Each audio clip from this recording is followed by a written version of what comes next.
Hey, here we are back at it. It is the Dynasty Dummies 2026 Rookie Hootenanny presented by Fantasy Cares. We have done 2 running back shows. We've given you 12 running backs. There may be more depending on the class participation portion of the program, but that's not for this week. That is for later on down the road. This week, we're going to talk wide receivers. I'm here, JMic. You're here. Before we jump in, a couple of things, housekeeping on the Fantasy Care side of things. ShopFantasyCares.com is live with 4, count them, 4 brand new shirts. And they are brand new shirts because this week, the Scott Fish Bowl theme was announced. It was March 10th. It was Mario Day. And there was a reason for that, because the Scott Fish Bowl theme for SFB 16 is video games. We're back again with video games. And so the theme announcement means that there is merch in the shop, shopfantasycares.com. There is a sign up at scottfishbowl.com. So up in the very left-hand corner, big yellow button says sign up. If you have not signed up, you should go sign up, put in your email, put in your handle. There are, I think, 50 live drafts this year. Also, online drafts. So if you're interested in doing a live draft, you can go click on the live draft.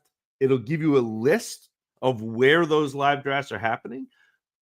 Put in your interest for a live draft if you're interested in showing up at one. And even if you don't get selected to draft at a live draft and there's one near you, put in your interest anyway, because they are phenomenal to go to.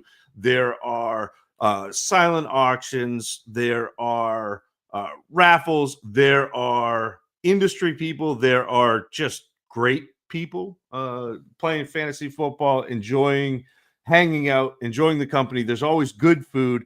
It's always great fun. And so there's all of that. Also, fantasycares.org is going to be running, and I think it's up now to sign up for the March Madness bracket. And within the next, I would say 3 or 4 weeks, my Rook Report, my film notes will be available for public consumption. You'll be able to make a donation to Fantasy Cares, get all of the film notes for all of the players that I have watched and written up.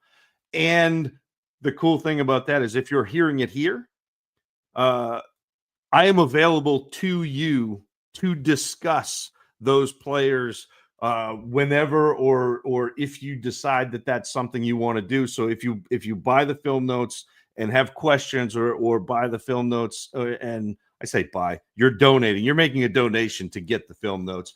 But if you end up with the film notes, I am more than happy to be here and be a resource for you, because we appreciate it that much. So I know it's a mouthful. There's a lot going on. Fantasy Cares and the Scott Fish Bowl are in full swing. So now, sorry, JMic, back to you. It's good to see you this week, and I'm excited about this group of receivers.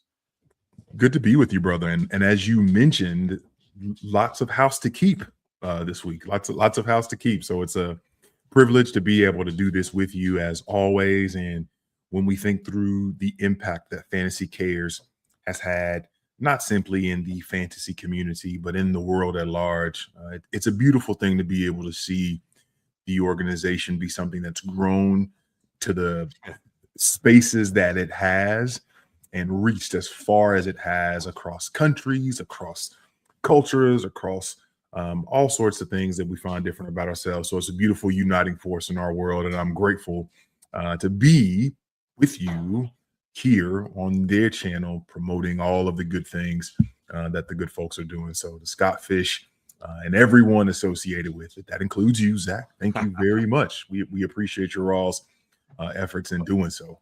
But it's everybody. Like, that's the great thing about this is it's the community. So like, yes, Scott's the catalyst. Scott's the figurehead. His name's on the t-shirt.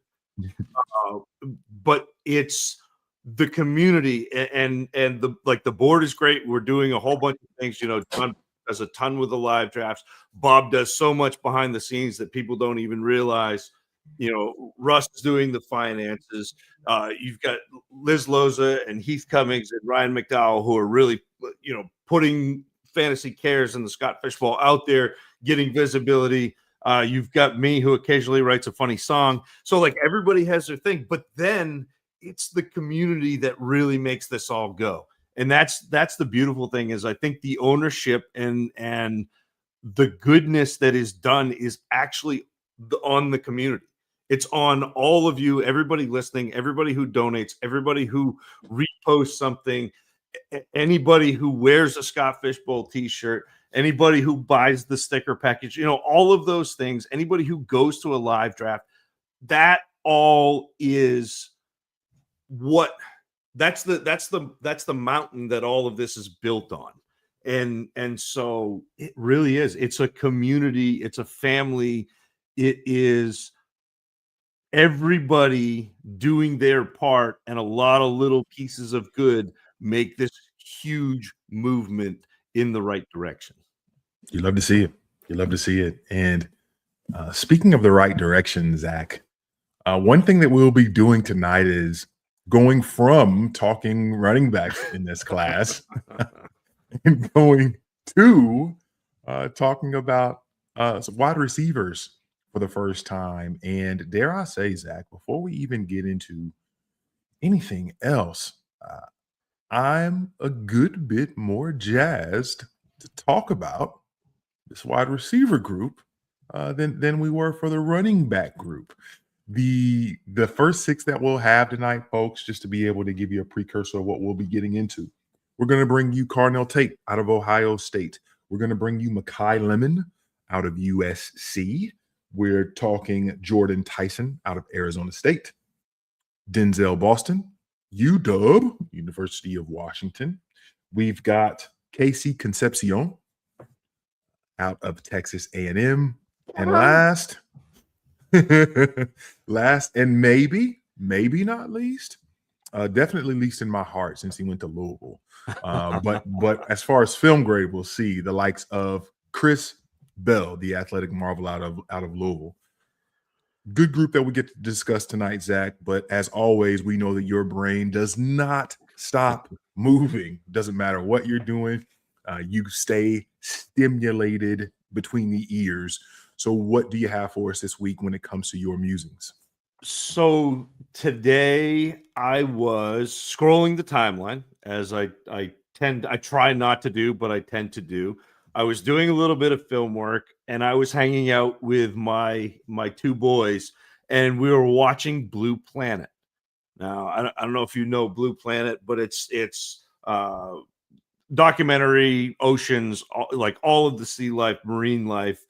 And to me, that's so nostalgic because I used to watch it with Caleb when I would put him to bed when he was a baby. Like I would kind of rock him, and we would listen to the soothing sounds of David Attenborough. He's not quite as good as you are, JMic, but in a pinch, David Attenborough will do. He's passable. Nah, you're right. He's not you. Not even close. You're right. No. So we're watching this, and there's a bit about a wobbegong shark. And I don't know if you know the wobbegong shark. They're ugly. They are ugly. They have all these protrusions and things off their face. That's beside the point. They're ambush predators. And so what they do is they lay down very still on the bottom, and they let everybody flit about and swim back and forth fast, and their whole world is going on. They think everything's really important. And then all of a sudden, bang, at the perfect moment, they strike. And I'm watching this, and all of a sudden, watching reactions to the free agency frenzy, And I had been watching reactions to the combine. And before that, I was watching reactions to the Senior Bowl. And I realized that we need to be, at this point in the year, the Wobbegong Shark. We need to be still. We need to be calm. And we need to let everybody else fly around and then strike when the time is right, because there is so much information between free agency, between the news cycles, between the combine, between the Senior Bowl, all of these things that don't really matter, that aren't actionable, but they're very loud, and people are running back and forth too. And if we can lay a wait and strike when the time is right, when we have the information that we need, then I think we're going to be a heck of a lot better off. I love the perspective there, because when we think through the next big thing per se, we are constantly looking for it. We are constantly on the prowl for it. And when one person gets a hold of it, the masses run to try to get a piece and get a share of their own. And it feels as though very few times in life, forget fantasy for a moment, even in life, it seems as though the busier that our own little bubbles get, the busier that our bigger bubbles get, and we're consistently running to whatever is next and whatever is new and whatever is shifting the landscape and trying to be on the cutting edge and first to, and it's a pretty exhausting thing. Yeah, in the world of goldfish, be the woebegone. I'm gonna have to. That might be my first tattoo, Zach. Be the woebegone. Maybe we'll get matching. I'll put in a world of goldfish, and you put be the woebegone. I'd be too nervous that I end up getting it misspelled, and it looks like no regrets. Neck tattoo, no regrets. Oh, very good, Zach. That's a poignant word as usual from you. So thank you for sharing with us. It's always a good day when we get to hear from your musings.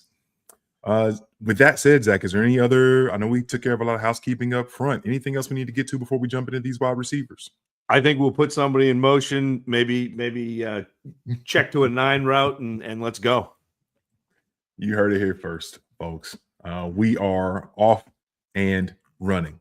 First wide receiver that we will be talking through this evening is the one, the only Carnell Tate. Now, Carnell Tate may not be a name that you're super familiar with, but again, he's a wide receiver out of Ohio State. And part of the reason why you haven't really heard a ton from Carnell Tate to this point is that Carnell Tate has spent some time playing behind other really exceptional wide receivers at the collegiate level and who've gone on to do very positive things in the NFL. And in 3 seasons at Ohio State, you'd hope for more production, but you also understand there's a pecking order to be had, and the best players will play, whether they are freshmen or sophomores. And he's played with some absolutely outstanding players in Jeremiah Smith, who we'll hear a lot more from next year. When we come to the wide receiver show, I'd imagine, for the NFL draft 2027. Obviously played alongside Marvin Harrison Jr. There might even be a guy that I'm missing between those two, but specifically Carnell Tate's been doing this thing.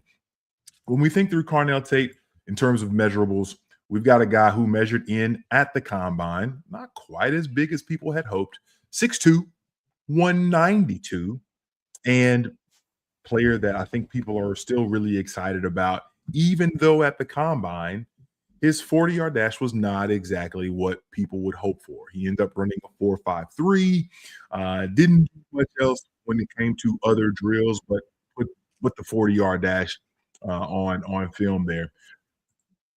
His actual production, Zach, when thinking through what he did at Ohio State in this final season, 51 catches, 875 yards, and 9 touchdowns, 14. That was obviously really stinking good in the Big Ten. Last season, pretty similar numbers, 52 catches, 733 yards, and 4 touchdowns. But again, this year being the guy And oftentimes when Jeremiah Smith was hurt, we're looking at a player who people are plenty excited about. So Zach, with all of the excitement, are you standing pat, or are you goldfishing here when it comes to Carnell Tate? There is very little argument that Ohio State has staked its claim to the title of wide receiver university over the past decade.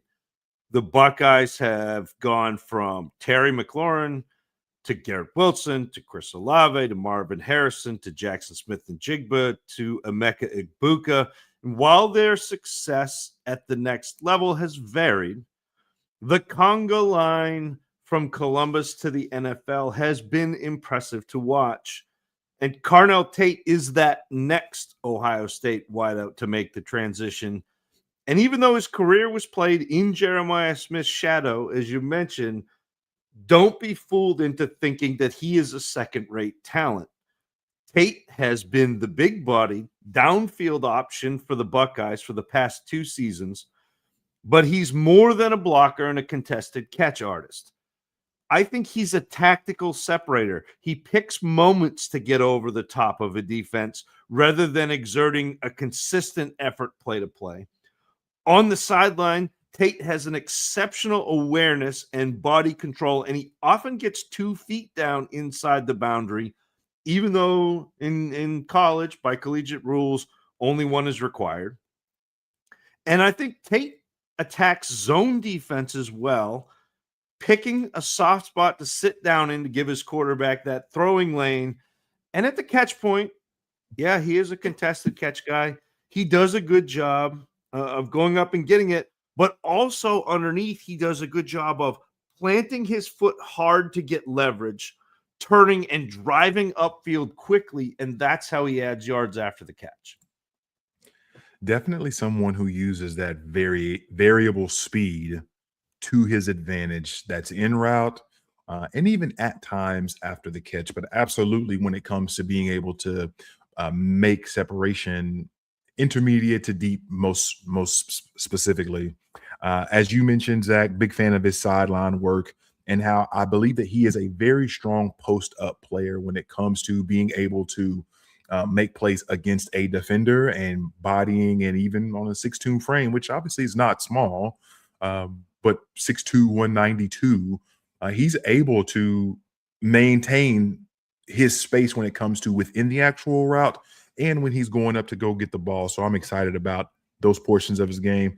I think that at the point of attack, when thinking through working to high point at the ball, I'm just really a fan of him being able to make the most of his frame and catching things outside of it.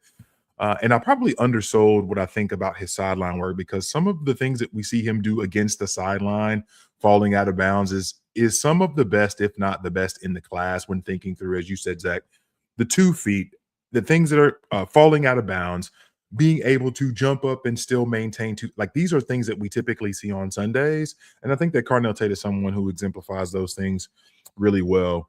I think when it comes to his footwork, and you mentioned this as well, I think he's purposeful within the actual route. You don't see him really get bullied a ton en route. And I think that he typically works back to the quarterback, and he has a great spatial awareness when it comes to finding soft spaces in the zone. So I'm a fan of what Carnell Tate is able to do. And I think that if you're looking at him as the headliner for the class, not a bad headliner to have for the group. That said, Zach, what red flags or concerns do you have about Mr. Tate? So you mentioned how great he is outside his frame and going out and getting it. And I think you're right. Carnell Tate is a playmaker, but sometimes he's not a natural pass catcher, especially in frame. So if he is on a comeback or a curl or something where the ball is delivered on his body, he often fights the ball into his hands. His wins are often spectacular, but he lacks the consistency and discipline to maintain that constant effort. And I talked about him being a tactical separator. Sometimes you just want a guy putting out effort, and he does not do that play in and play out. And I think a lot of Tate's struggles actually come against man coverage. And so it's a combination of like lack of effort and the man coverage. And when those two things come together, he can be bothered by that contact, can be pushed off route, especially near the line of scrimmage, like not out in route, but close to the line of scrimmage. The 2026 class doesn't seem to have an elite tier of wide receivers, but I think Carnell Tate is firmly in the top group this year. His length, his ability to win downfield, and his knack for breaking zones should be a welcomed addition wherever he lands. But for fantasy, I think my concerns are his lackluster ability to drive high volume targets and a reliance on touchdowns to balance off his scoring. So there are a few things that make me a little hesitant with the way Carnell Tate plays. Yes, Zach, I'm with you there, and because one of the things I thought was really important to make the distinction of is, again, what he does against the sideline versus what he typically will do any other time when the ball's even within frame. I don't think that they look the same, and it's really interesting how like he excels when it's outside of the frame and the difficult catches in those instances. And you also highlighted, and one of the things that I have mentioned here also is just the occasional questions that I have of his play strength early in the route. Yep. And it's interesting that we were both able to see that, but I think that those are very, very astute call outs there. The other couple of questions that I have, I think that he has questionable speed with the ball in his hands. The actual route stuff, and that we talked plenty about that, the variation of speed that he's able to leverage, things of that nature. But when the ball's in his hand, I don't necessarily see him running away from people if he's catching a ball amongst defenders, right? He's not like burning. So it's really interesting to put against him simply running some sort of a go route and running by a defender. It's just jarring to see that, I think, the difference. And then the last thing I would say, I think he's got pretty average elusivity when it comes to just not really making the most of after you've got the ball. He doesn't really have a bag, as the kids would say when we think about the handle in basketball. I don't know that he really has a bag when it comes to making moves with ball in hand to be able to maximize that. So yeah, Carnell Tate, good player, fun headliner, I think, for the group. But obviously it doesn't stop here in terms of players that we're talking about this evening. We're moving on. This time we're going out west to sunny Los Angeles to talk through Makai Lemon out of the University of Southern California. 5'11", 192. And when it comes to the life and times of Makai Lemon, again, you talk about a player who maybe did not necessarily burst on the scene. Similar to Carnell Tate, did not bust on the scene when it comes to playing early or really crushing it at that point. But the last 2 seasons, we've seen a really productive player. In 2024, Makai Lemon goes 52 catches, 764 yards, and 3 touchdowns. And then he comes back for his final campaign as a junior for the Trojans and does absolute work. 79 catches, 1,156 yards, and 11 touchdowns.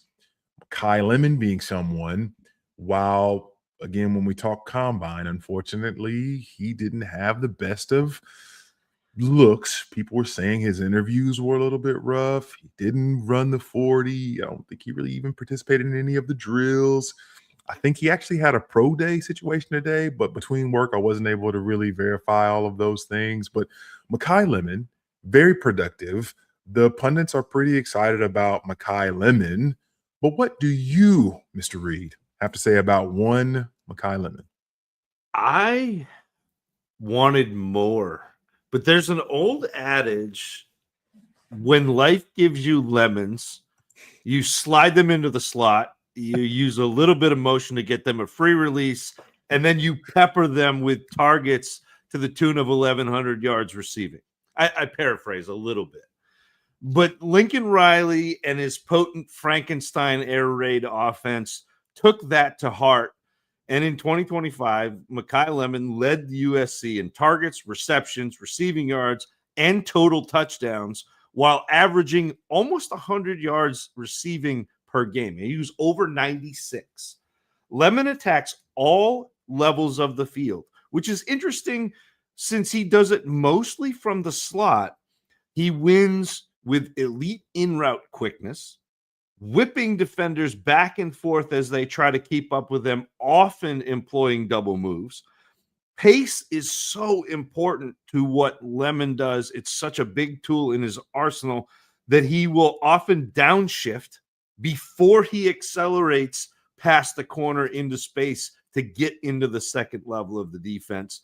And like I said, he strings moves together. He's got a devastating out and up that he uses to beat both man coverage. And he also gets over the top of zones with that, which is an interesting piece. Lemon also has exceptional hands, which feels like an important feature for a receiver. I mean, what do I know? Or so we're told, Zach. So we're told. Short to intermediate winner pretty consistently when it comes to Makai Lemon. I do think that he's very quick on his feet, and his ability to change direction in route or even with the ball, I think that he shows a great amount of dexterity and just his ability to change directions quickly without 1,000,000,001 steps. And again, at 5'11", you'd hope to be able to see more of that since I don't know that he plays as big as 5'11", 192, but I think we'll get to that here momentarily. I do think that his individual ability with the ball in hand, which I think that you talked about, is a positive to a point. And again, I think that there's more to be said there. Catching traffic, I think that he tends to show toughness often, strong hands, a quick reaction to oncoming defenders when he's knowing he's about to get hit specifically over the middle. I think that he shows a good amount of IQ in that regard upon catching the ball in those short to intermediate spaces specifically. I think that he is someone that can be used all over the field, which obviously, as you mentioned, Zach, allows him to be leveraged out of the slot, but also can play some in instances out of the boundary. USC was able to use him in those instances. I don't know if it's his best work, but he does good work in all the spaces. I think he's able to weave through the zones with ease, and he also, strange enough, Zach, pretty consistently, at least through games, you'd see at least one play near the sidelines where you're like, oh, I didn't know you had that in you. Especially against zone, he's good at getting that second level space on the sideline and then making that play. Yeah, and I wasn't expecting it from someone who is a zone hunter like himself. But again, Makai Lemon, people have lots of questions, especially with the head that he has on his shoulders with some of the stuff that we've heard. What are the limitations that you're seeing in his game, Zach? When a defender can get his hands on Lemon, I think he can be squeezed into running poor routes against man coverage. While he does win vertically, especially via double moves, Lemon is inconsistent getting over the top due to his lack of top end speed and that size. And you talked about that. He does play smaller, I think, than 5'11". Lemon is a bulldog as a blocker, but I think sometimes he's overzealous. He has a tendency to get into his block too soon, like before the ball is thrown on screen plays, and that potentially exposes him to some pass interference penalties. Not a great look at the next level, but again, something that can be cleaned up. I think the strangest facet of Makai Lemon's game is his inability to maximize space after he's made a catch. So often he either can't escape or he doesn't realize that the defender has closed in on him. And this lack of awareness really zaps so much of his potential to add yards after the catch. I think Makai Lemon is a solid receiver, and there's even a world where he becomes a high volume slot at the next level. But I think it seems just as likely that his lack of spatial awareness and creativity post-catch limits his overall upside for fantasy. So in a down class, Lemon is worthy of a mid to late first, but he feels more suited to me to being a secondary piece opposite a true wide receiver one than he does ascending to like an Amon-Ra St. Brown or Jackson Smith and Jigba territory.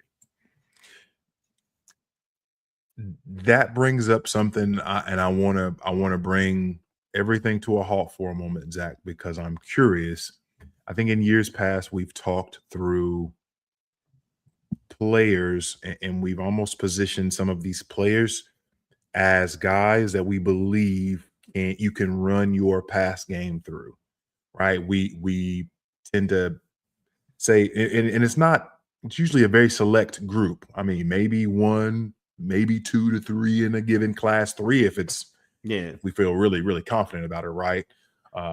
So when I think through this class, Zach, and no need to spoil names at this point if you do believe this, but especially with what you said that, hey, we're not really looking at a guy that you're likely to run your NFL offense through. Even considering Tate, do you have players that we'll talk about either today or another time that you're like, you know what? Not necessarily can he be a one or not. I don't think that's really the question of can they lead or be the best player in a good passing game. But can you build an offense that you're like, man, I'm really excited around any of these guys? I think that this is a really hard class. It reminds me a lot of 2022, where I don't see a ton of peak. I don't see a ton of really top end. There may be 1 or 2, and we're going to talk about. And I know you said don't spoil things, but like we're going to talk about Omar Cooper next week, and I think he may be a guy that I am excited about. I'm not sure Makai Lemon is that player. Okay. Good deal. And one of the things that I buried earlier about Makai Lemon, Biletnikoff Award winner, obviously being the nation's top wide receiver this past season, and first team All-American, first team All Big Ten. Heck of a year from Makai Lemon for sure. I'm always frustrated, JMic, when I get a slot receiver because like that's my jam, and they don't quite get to where I want them to be. And I think that to me feels like Makai Lemon. I think a lot of people are hoping and a lot of people are wishing and a lot of people are dreaming. But what I'm seeing right now just isn't quite where, like, I want to be able to go, hey, look, Cooper Kupp, Justin Jefferson, St. Brown, all of the names that we've talked about that we identified pretty easily, AJ Brown, all of those players, but it's just not quite there. Yeah. And it's interesting because I think there are some things that are really exciting on film, and then a couple of things that you highlighted and that I have written down as well. Just general questions I have. His ball tracking on deep balls when he's contested is a question for me. And I think that speaks to or is because of, I think that en route, he has a really low play strength. Within his actual route, he's downright getting bullied at times, especially when defenders are able to get their hands on early on when at the start of the play. Good defenders are eating him up and neutralizing him when he does not have free releases. Again, how often is that going to be the case at the next level? I'm not confident. I just remember seeing that consistently and just being like, oh, don't love that. Overall, I didn't think his blocking was great because he does a lot of the thing that I remember when I would play offense and defense back in middle and high school. Coaches would get really mad when you're blocking someone or you're supposed to be blocking someone, but you turn and you're looking for the ball carrier. He does a lot of turning and looking for the ball carrier, and in doing so, like, just loses blocks and just things happen. So, but nitpicky things, sure. And I think the last thing that I'll just mention that really, really overcooks my grits when it comes to Makai Lemon and his lack of ability to leverage just seeing the field when he has the ball in hand. Man, number of times we saw him run into a blocker, run into a defender, or just not see someone in the general vicinity. I talked about how I enjoyed spatial awareness from from Carnell Tate. Makai Lemon, man, with the ball in his hand, I don't know what the heck he's looking at sometimes. But again, talented guy. Some of the things just are exhausting to be able to see. On to the next one. It's time for us to talk about Jordyn Tyson, Zac. And one of the things about Jordyn Tyson out of Arizona State University, it was fun being able to watch Jordyn Tyson because it took us back to fun times watching Cam Scatterboo last year. And, Cam Scatterboo tape from 2024 is just just a ball of knives going and wrecking stuff. He's still never been tackled. still running. 6'2", 203 out of Allen, Texas, redshirt junior, and he actually started his collegiate career at Colorado University. He actually led the team back in 2022, Colorado, but he unfortunately played in 9 games and tore his ACL, MCL, and PCL. Really awful stuff. 2023, he redshirted. 2024, he actually becomes third-team All-American, first-team All-Big 12. Just a lot of really awesome things because we see him really break out in a really cool way in 2024. 12 games played, 75 receptions, 1,101 yards, and 10 touchdowns. Again, this is the Cam Scatterboo team. This team went to the college football playoff, and he did his thing left and right, which was really fun to see. Unfortunately, he breaks his collarbone because essentially he got hurt in the postseason of 2024. So then we get to 2025, hoping for an encore from him. He's a third-team All-American again, which is nice to see. First-team All-Big 12, nice to see. But unfortunately, the injuries came up again with him missing 4 games with hamstring injuries throughout the season. 2025, we're looking at a guy with 61 catches, 711 yards, 8 touchdowns, and so many broken dreams and what could have been for the career that is Jordyn Tyson, where 3 of his college seasons, unfortunately, Zac, cut short because of injury. Can we get excited about at least what he does when he's healthy? I hope so. I hope so. Michael Jordan shot over 45% on game winners with less than 10 seconds left. Mike Tyson's quickest knockout was in 30 seconds. Jordyn Tyson ran the 40 in 4.53. Here we are, torn between never trust a man with 2 first names and the rule of cool. Jordyn Tyson has been the consensus wide receiver 1 for the 2026 class after that stellar 1,100-yard junior season. But as the draft season compacts from months to weeks, the field closed the gaps, and Tyson is just one of that top tier of wideouts now. Everyone has a plan until they get hit in the mouth. In a league where versatility is valued more than ever, a skill set as varied as Tyson's will be prized. He can win with quickness at the stem of a slant. He has the physicality to win at high point and contested plays at the catch point. And his ability to add yards once the ball in his hand is impressive, especially at 6'2", 200 pounds. When a teammate is targeted, Tyson also often gets downfield to make a block to spring them for extra yards. Really cool to see from a number 1 receiver who's willing to go that extra mile for a teammate. His quickness, I think, sneaks up on defenders, especially at the top of his routes, where he uses it to gain leverage and create separation. When we talk about gaining leverage, it's getting a defender to lean one way, but not, I'm going back the other way.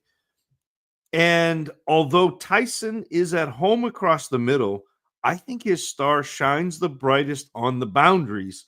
He has exceptional body control, and that allows him to adjust to throws in midair while remaining in bounds.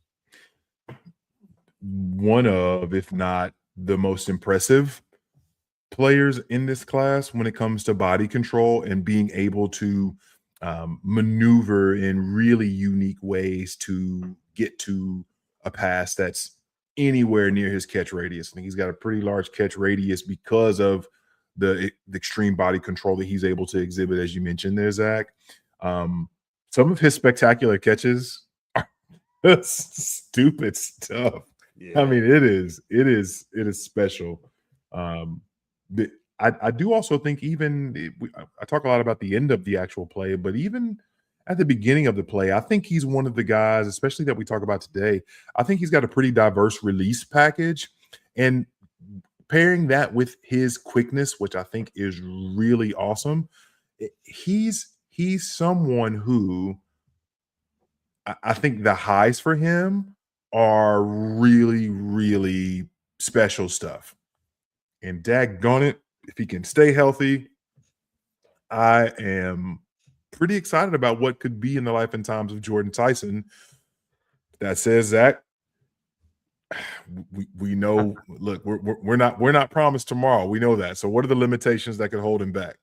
I think a lot of Jordyn Tyson's struggles happen within a few feet of the line of scrimmage, and it's you said he has a varied release package. He does, but sometimes that release off the line of scrimmage isn't quick or isn't dynamic enough to shake a defender at the start of the route. And when that happens, man, he gets bothered by that press coverage. He can be pushed around early in the route, and that just kind of loses the entire route. Against man coverage specifically, I think Tyson goes through stretches where he just doesn't separate and relies on that size and strength to get him open at the catch point.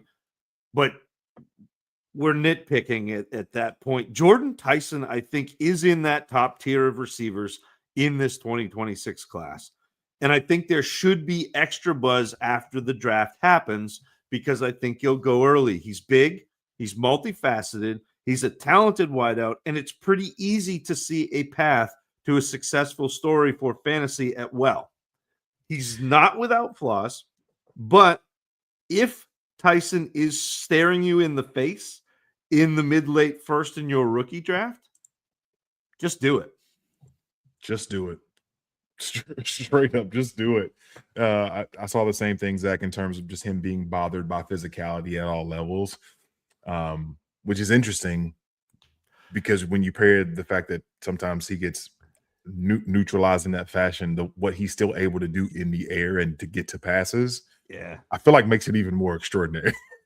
It's so funny to me watching him and having the 2022 class in mind, because I think so much of what he does, and not a comp, but so much of what he does and how he wins is very reminiscent of Drake London. Fascinating stuff there. Last thing that I'll say, because I've rambled a little bit this evening, I do think that his feet rarely stay under him when he, specifically with ball in hand. And when I say that, just thinking through the fact that sometimes when he's going to try to make a move or trying to do it, sometimes he's over exaggerating and doing too much. It's too much of the killer crossover with the Tim Hardaway or the Allen show and no go. MJ. Yeah. And when that happens, his feet leave his frame and he loses footing far more than I cared to see. But again, we're talking about a guy who just does a lot of really special things on the football field. And Jordyn Tyson, I'm excited. I hope, please stay healthy, Jordyn. Find a way. Just find a way. Next up, we are talking Denzel Boston. And not that we've talked about any of these guys as small players per se, but putting them next to Denzel Boston, they come out looking a little bit small. 6'4", 212, with 9 3/4 hands that we got measured there at the combine. He jumped 35 inches, Zach, on his vertical. Didn't really do much in the way of the 40 or things of that nature. I now even remember people talking through the gauntlet drill and not being very impressed with him not running and so on and so forth. A lot of things to be said. However, what the man was doing on film, you'd say pretty consistent in 2024 and pretty consistent in 2025. 2024, 63 catches, 834 yards, 9 touchdowns. Pretty good. Comes back in 2025. What did he do? 62 catches, 881 yards, 11 touchdowns. So essentially, we're looking at mirror seasons, Zach, when we're looking at Denzel Boston. In this final season, he was third team All Big Ten. He, again, had lots of positive things that took place over his time at UW. And over that time as well, when we think through the change, we're looking at a guy who played behind and was there for the likes of the Roma Dunze, the Jalen McMillan, Jalen Polk, right? That trio that was highly lauded from Kalen DeBoer and things of that nature, with Michael Penix playing quarterback. Denzel Boston, one of the holdovers from that team, Zach. What do you have to say about, obviously, what was a really consistent, really good 2-year stretch for him? Well, it's no secret that an early breakout is the holy grail when it comes to metric scouting of wide receivers. The younger the breakout, the better. And if a player is over 21, they're tossed into that undesirables bin to be rostered only in the most dire of circumstances. Becomes problematic outside the NFL draft circles and Congress. But lucky for Denzel Boston, he broke out in his third season at Washington just under the 21-year threshold. He might have been given a pass anyway, though, given the fact that he played in that receiving corps that featured 5 eventual NFL draft picks: Odunze, McMillan, Jalen Polk, Jeremy Bernard, who we will talk about later on next week probably, and Denzel Boston. Boston has an enticing combination of size at 6'4", 212 pounds, and efficiency of movement. Even though he's not particularly quick laterally, but he is, interesting in a straight line. Boston manages to consistently separate against zone coverages at all levels of the field.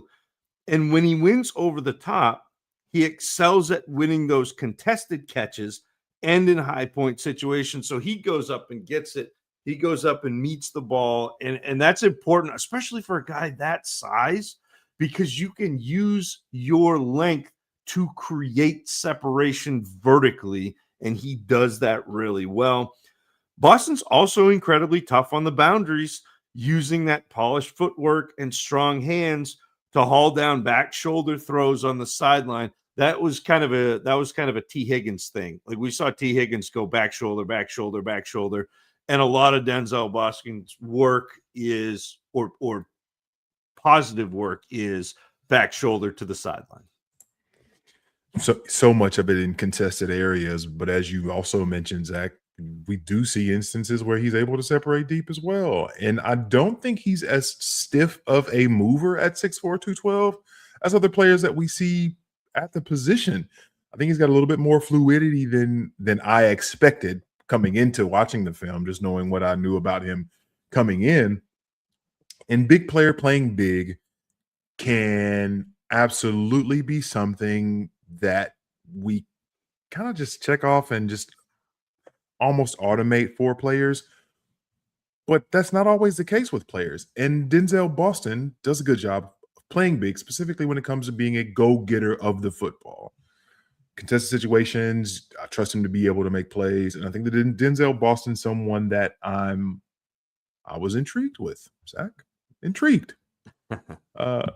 Regardless of the intrigue, what parts of his game would you say need just a little bit more seasoning or aren't quite there for you? I think his height can also present problems for Boston.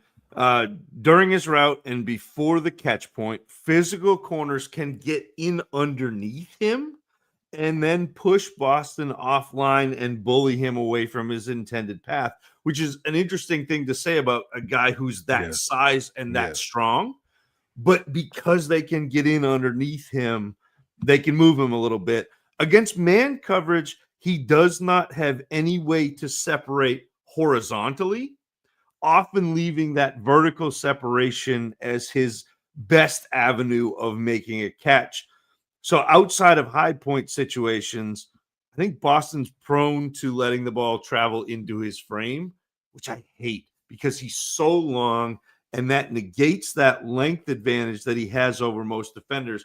So instead of going out and meeting the ball, having his arms fully extended, being able to use his body as kind of a barrier to box out the defender, he's letting that ball travel in.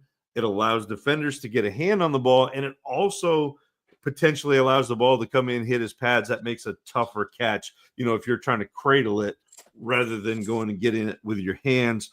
So often NFL teams clamor for receivers that they can use in that traditional X role. They overpay for big players who can outmuscle defenders on deep balls.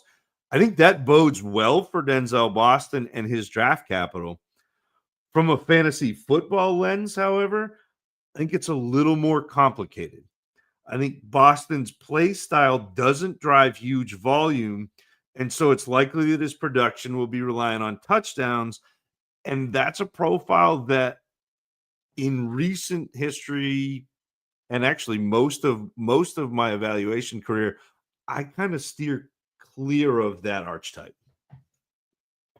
And Zach, it's so interesting that you say that, because when we think through him being as smooth, at least for me, for as smooth of a mover as he is, you nailed it with the fact that he lacks burst. He lacks burst, even to be that big and to be not as robotic in movements. He just lacks the actual burst. And so what he's able to do vertically is typically fun to see. But when it comes to breaking in other directions and losing leverage, or not maintaining the leverage that he gets, man, it's so discouraging to be able to watch, because he's one that I watch and just say, man, I just want more from you, because I think that there could have been special there. I'm just not confident that that's the case. And maybe the issue is me, Zach. Maybe it's not Denzel Boston. I just need to enjoy him for who he is. Just enjoy him for who he is. All right. Last two players on the evening, Zach. We've got KC Concepcion out of Texas A&M. But before he got to Texas A&M, the man spent a couple of seasons at North Carolina State. And so at North Carolina State, he was actually a freshman All-American, finalist for the Sean Alexander National Freshman of the Year Award. And again, as a freshman in the ACC Rookie of the Year, 71 catches, 839 yards, 10 touchdowns. Yes, please. that is something to get excited about. Unfortunately, in 2024, we do not see the same bit of production when it comes to Concepcion, which then begged the question of, okay, what's going to happen here with a guy who was supremely talented in that first season, did not come out with the encore that we would have hoped? Well, transfers to Texas A&M, and in doing so, earned himself many, many, many, many, many dollars. Millions of dollars. First team Associated Press All-American as an all-purpose player, first team All-SEC wide receiver, and he actually won the Paul Hornung Award for the nation's most versatile player as well. 62 catches. 61 catches, 919 yards, and 9 touchdowns. Obviously, when we include what he's able to do in his ability to actually rush the ball as well, because that's how offenses would get him going, KC Concepcion is a really, really intriguing player, measuring at 6 feet, 196 pounds, and really doing some positive things. He also didn't run at the combine, but again, I even think he's a little bit bigger than people were even thinking with the 6 feet, 196 measurement there. Zach, KC Concepcion, go. KC Concepcion won the combine. Sure, he didn't run the 40, and he skipped the broad jump and the vertical leap and the 3-cone drill too. But Concepcion was trolled unmercifully online for his stuttering during his pre-combine media session. And instead of folding up or retaliating, he used the opportunity as a chance to be a leader and an example for others, responding, "I have had this stutter since I can remember talking. It's a part of me. This is who I am. I can't control it. I want to be a role model for those who may be scared to speak up and not confident in yourself. I stand with you. Super impressive young man, and awesome combine, even though he didn't do any of the drills. On the field, KC Concepcion is just as dynamic. At 6 foot, 196 pounds, he can be a terror from the slot, creating separation with speed and sometimes just the threat of speed. Concepcion's ability as a receiver blossomed from his freshman year to year 3, and along with it came an ability to create separation via quick releases off the line of scrimmage. Also route running and sharp breaks at the stem of his routes. And it's interesting because he had such a great year as a freshman, but so much of it was just pure athleticism. It was getting him in space. It was, he had 41 carries and 300 yards, just on like sweeps and jet motions and things like that. You mentioned he had the 71 catches, the 839, but so much of that was just athleticism. I think further in his career, and it was neat to see, I think he really developed as a receiver. Concepcion is best suited to work in space, though, where every screen turns him into that lethal punt returner that he is. Space monster, man. Concepcion, what he's able to do with room around him is awesome. You talk about quickness, elusivity, a lot of what you hope for from some of the players that we want when we talked earlier in this episode with ball in hand. Concepcion does the things. And I think that it's one of the unique traits that he has among the upper tier portions of players that we're talking about, because Zac, year in and year out, you and I consistently get really excited about the guys who are able to do special things after they catch the ball, and not simply catching the ball on screens, but typically when it comes to catching the ball downfield and or in the intermediate areas, what now happens after you catch the ball? And so often I'm just really impressed with how he's able to weaponize his speed and his quickness to take advantage of and make big plays. And I think that that's really something that is unique for him amongst this group of receivers that we're talking about in this class. We've talked a good bit about obviously the things that are going well and what the upside looks like there, Zac. What do you think when it comes to his struggles when you looked at his Texas A&M and NC State film? So I think because so much of Concepcion's effectiveness in route is based on straight line starts and stops, it's incumbent upon Concepcion to really sell his breaks. So really give the defender a fake, to go the other way. Unfortunately, I think his effort and speed change is inconsistent at best.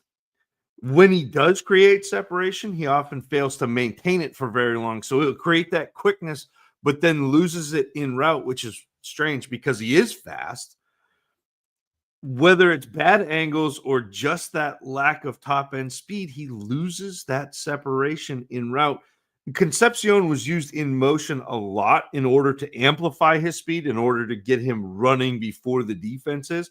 And there were times where he relied on that to get him open. And as a blocker, which I know for fantasy purposes doesn't really make too much of a difference, but it's at least important to note, Concepcion harkens back memories of Devin Smith, derogatory. That's not a good comp to have. There's been a lot of buzz about KC Concepcion during the run-up to this draft season. I think he's a versatile slot receiver who can do damage in space on sweeps and screens, and once he's got the ball in hand. The problem is he's also a dynamic punt returner. And so I feel like that's going to be part of what an NFL team sees him as. And also, ultimately, for fantasy, it seems that he will need to be schemed for more than I would like to be truly viable. That's not a reliable path to consistent points. When you hear somebody say, oh, he needs to be schemed for, that is a player you want to be wary of. But either way, I will be cheering for KC Concepcion's success. And he's absolutely one of the players, Zach, that when we think through draft capital, when you talk about the scheming for, if somehow, some way he finds himself going at the late end of the first round of the NFL draft, I am going to be intrigued a great deal. I already think that, again, what he's able to do specifically with his quickness and in space, I like a great deal. The lack of refinement that you've outlined, and I think even in some instances, hearkening back to our friend, do you know the Motion Man, Ricky Pearsall. Not that they're similar players, but just thinking through when you constantly have to be put in motion for a lot of the best things about you to be seen.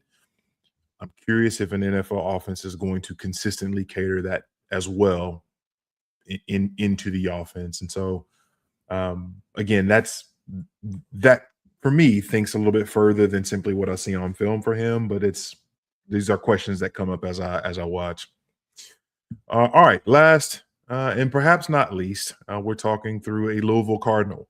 To my fellow Kentucky Wildcat fans out there, look, this happens every year. Louisville players, Tennessee players, we got to talk about them. We got to deal with them. They're part of life. Chris Bell. Chris Bell, yoked up fella, 6'2", 222. And unfortunately, when it comes to Chris Bell, we did not see the best of him in thinking through his late season ACL tear. Unfortunate because who knows what his highs could have been, but specifically in this last season, after 4 years at Louisville, 72 catches, 917 yards, and 6 touchdowns. I don't want to say too many nice things about Chris Bell out the gate, Zach. I'll leave the niceties to you. Chris Bell, niceties, what do you have for us? The vaquita is the rarest animal in the world. This 4-foot-long dolphin relative has reached the brink of extinction. It's estimated that there are fewer than 10 surviving in the wild in the upper Gulf of California due to them being bycatch in unregulated and illegal gill netting operations. The only thing rarer than a vaquita sighting is an NFL prospect worthy of the label the next Deebo Samuel. For the record, Chris Bell ain't him, but you'll probably hear that comparison drawn more than once in the next few months. Bell might be my favorite watch in the 2026 class. He's not the best watch, don't get that twisted, but my favorite. He explodes off the line of scrimmage. He eats up cushion quickly, and at the goal line, man, Bell uses a plant cut and slant combination that nearly always creates enough daylight to draw a target. He can work anywhere on the field, but I think he's especially dynamic working across the field toward the boundary. So like on an outbreaking route or an in and drag all the way across the field. At 6'2", 222, Bell is a bully, and he uses his body to separate catches from defenders and to win at the catch point with physicality and post-catch with that physicality as well. I'm gonna leave that with you, Zach. All that good stuff, because we're running along at this point. I'm not gonna pile on too much, but again, we talk about someone and what they're doing with the actual ball in hand. Bully is certainly a good way to put what Chris Bell is able to do time and again on film. And gosh, Lord forgive me, I'm pretty excited about what he could be at the next level if he gets healthy, Zach. Yeah. Oh my gosh. Enough of that. I've been hacked. Zach, what about the cons of the Chris Bell take? So I think all of Bell's browbeating of defenders does occasionally blow back on himself. There are times when he's so intent on delivering that punishment to a corner that he forgets that the object of the receiver position is to catch the ball. This need for contact also contributes to Bell struggling to separate from man coverage. Instead, he prefers to be within arm's length of the defender so he can be physical and drive that contact. Bell is also prone to losing focus when a defender can rattle him. If a defender gives it back to him, there sometimes are instances of cluster drops, and it's almost always on that defender who gets under Bell's skin. I think it's unfortunate both for Bell and the football world at large that he tore his ACL in November of last year. The injury and the lack of participation in the draft process leave a lot of unanswered questions.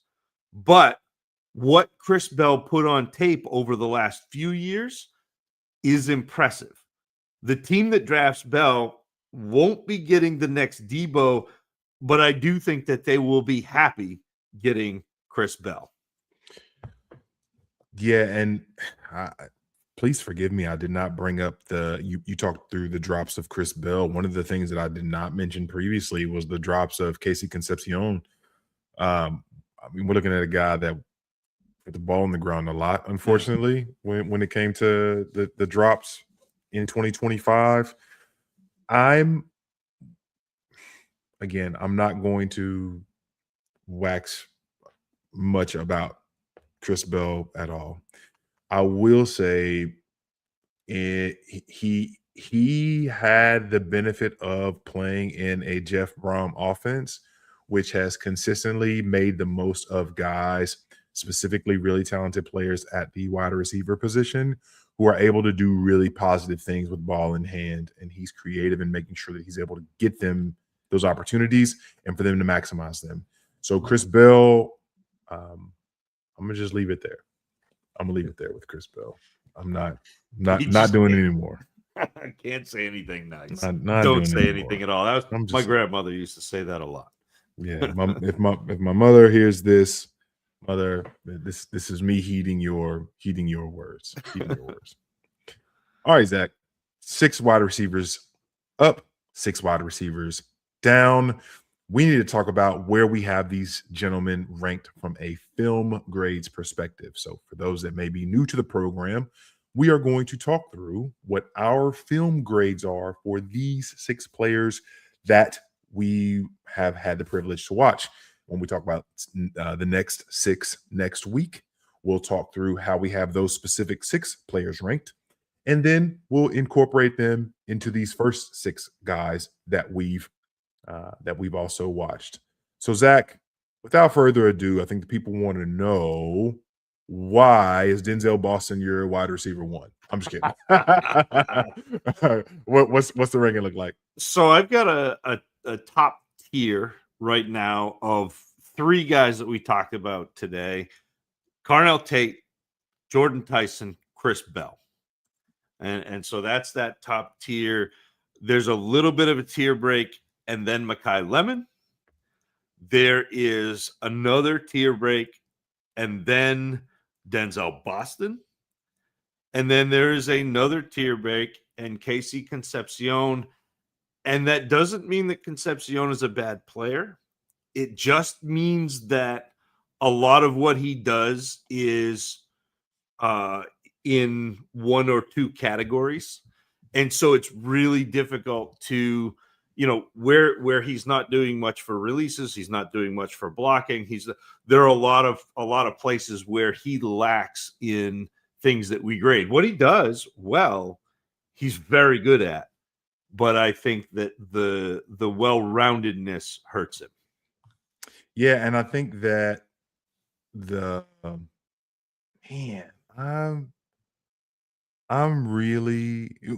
not far off at all, Zach, in terms of the way I have this graded. And I try to not make the same mistakes that I've made in years past where, as you mentioned, some of the things that we account for and or don't account for, I wanted to be mindful of not simply how I want something to be, but for what I felt like that it actually was in this specific group. And I wasn't expecting it, but here we are. I've got Carnell Tate really in a tier of his own amongst this group. Second in this group, I actually do have Makai Lemon. And third in this group, and really for me, the way that I have the grades, it's actually 3 different tiers. It's Tate in a tier of his own amongst these 6. It's Lemon in a tier of his own amongst these 6. I've got Tyson and Bell in a tier of their own amongst this group, with Boston and then KC Concepcion as the 6 in this particular 6. And as we introduce the next 6, Zach, that I think is where the intrigue will really be kicked up a notch. It's going to start to get fun, I think. Oh, baby. will it ever? I'm excited to be able to do it with you, Zach. It's been a privilege and a pleasure as always. And to everyone who's listening, thank you.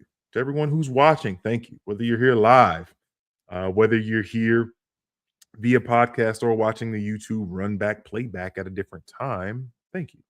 You are appreciated. You could be anywhere in the world, as we often say, and for you to be able to share an hour plus time with us and get our ears and make us a part of your scouting process, and to be able to evaluate these players and see how you think or what you think about them, we appreciate it. Not something that we take lightly, not something that we overlook or take for granted. So we appreciate you. Thank you all. Yeah, it's very well said. And it is. It means a ton to us that you share your pre-rookie season with us. Next week, we'll be back. We're going to do 6 more wide receivers. Don't forget, if there are players, especially running backs, now that we're done our first 12, but if there are players you want to hear about, get a hold of us. Either send a message to JMic, send a message to me at TacitAssassin13. Drop a comment in the show. Get a hold of us somehow. You can walk to my door. I've got the white overhang porch. Just knock. I'll be here. If I don't hear you, the dog will. But let us know, because we do catch all episodes where we try to get participation from you, because we want to make this best suited to what you, our faithful listeners, need from us. So if you have players that we haven't talked about, have players that you think we should talk about, we want to hear about it. I'm going to one more time say, scottfishbowl.com. Go sign up. The theme for the Scott Fishbowl 16 was dropped. It is video games. There are 4 already incredible shirts in the store over at shopfantasycares.com. And also at fantasycares.org, there is a March Madness bracket, and there will be my film notes. If you have any interest in that, for a donation, you get my film notes all gussied up, pretty, ready to dance at the Hootenanny by Bob Gilchrist. He makes them look beautiful, far more professional than they probably have any right to be. But those will be over at fantasycares.org as well. Always a great thing to donate, because we're doing so much good over at Fantasy Cares. But this has been another episode of the 2026 Dynasty Dummies Rookie Hootenanny. We appreciate you joining us. Thank you for listening. Thanks. And I did it again where I just didn't have